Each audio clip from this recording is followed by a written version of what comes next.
So we're going to look at evidence to support the theory of plate tectonics. This is a very important topic in this course, and you will be asked to provide evidence for plate tectonics on any assessments within the course and maybe even on the public exam. So definitely a very, very important topic. Now, when we're talking about proving plate tectonics, there's certain things that need to be proved in order for somebody to believe in this theory. One is we need proof that plates actually exist. We need proof that plates are actually moving slowly. We also need proof that subduction is a real thing that's taking place at convergent plate boundaries. And we need proof that seafloor spreading is actually taking place at divergent plate boundaries. Once we've proven that, then we can actually start believing in the theory of plate tectonics. So there are 7 pieces of evidence that I have to explain to you that proves those things. I'll start with piece number 1, the locations of earthquakes and volcanoes. So J. Tuzo Wilson was very instrumental in mapping where earthquakes had occurred and where volcanoes had occurred. And he simply connected the X's and the dots and discovered that the Earth was like a hard-boiled egg with a broken shell. And if you count them up, there were 21 plates that actually covered the surface of the Earth. The coolest thing is that in some places where land meets water, it was actually a plate boundary. But in other places where land met water, it was actually not a plate boundary. So that was one of the coolest things. But coming from J. Tuzo Wilson's work, we discovered that the Earth was covered in 21 plates. Then we needed to prove that plates move. So for piece of evidence number 2, we are going to rely on hotspots, also discovered by J. Tuzo Wilson. So when J. Tuzo Wilson looked at a place like Hawaii or Yellowstone National Park, he saw a series of volcanoes on the surface.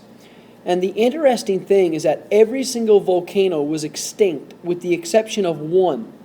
And the active volcano was the one that was sitting directly above a magma chamber, which he called a stationary hotspot.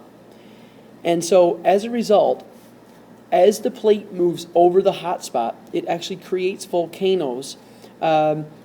Basically, the magma burns through the ocean floor, or in the case of Yellowstone, through the continent, and creates a series of volcanoes. So as you can see in this particular diagram, it's the plate that moves, and it's the magma chamber that doesn't move. And as a result, we can see the series of volcanoes on the surface, and we can predict in which direction the plate is actually moving. The other piece of evidence that we use to prove that that plates are moving is piece number 4, which we call polar wandering. So we know that there are 2 North Poles. There's a geographic North Pole and a magnetic North Pole. Geographic North Pole is just 90 degrees north of the equator, so we don't really care about the geographic North Pole. In this particular case, we're talking about the magnetic North Pole. So the Earth is like one big giant magnet that has a north end and a south end. And we have found that the north end of the magnet is wandering. It's taken a path. And the reason why that is because the magnetic North Pole is embedded in a plate. And anytime that plate moves, the magnetic North Pole moves with it.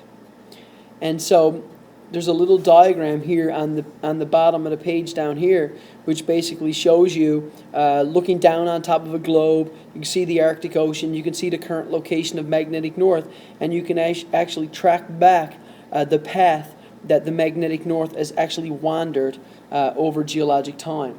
So now at this point, we've proven that plates exist, and we have proven that plates actually move. Next up, what we need to actually do is we need to prove that subduction takes place.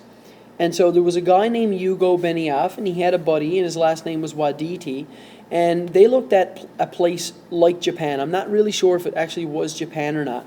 And so if you look in this little graphic right here, what you'll actually see is you have one plate coming this way and another plate coming this way. So the Pacific Ocean is colliding with the Japanese Sea, and you can see the island of Japan.